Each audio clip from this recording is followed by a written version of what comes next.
second graders. I just have a quick lesson this week on something we did way back at the beginning of the year. We're going to take another look at arrays and repeated addition. We're doing this because I want to help prepare you for third grade, and in third grade you jump right into multiplication, and arrays and repeated addition are the best way to prepare for that. So if you think back to yourself, what is an array? Well, if you remember, an array is a mathematical model that shows equal groups of objects. So I'm going to draw a little array here.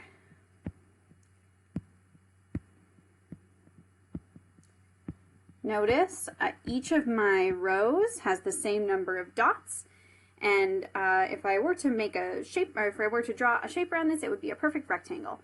Each of my rows has the same number of dots, and each of my columns has the same number of dots. So just a quick refresher, rows are the ones that go side to side. How many rows do we have here?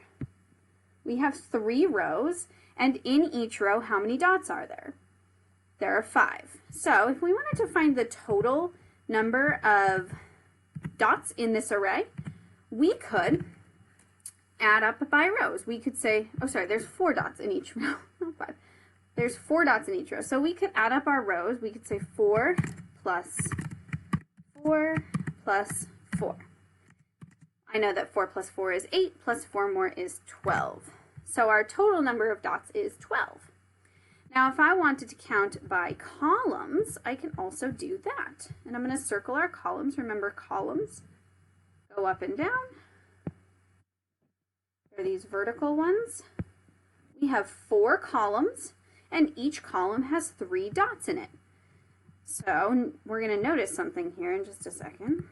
So if I wanted to add this up by columns, then I would say, okay, well, it's 3 plus 3 plus 3 plus 3. I have 4 groups of 3, 4 columns of 3, so it's 4 3s that I'm adding up, and the total is, well, 3 plus 3 is 6, 3 plus 3 is 6, 6 plus 6 is 12. So our total is the same.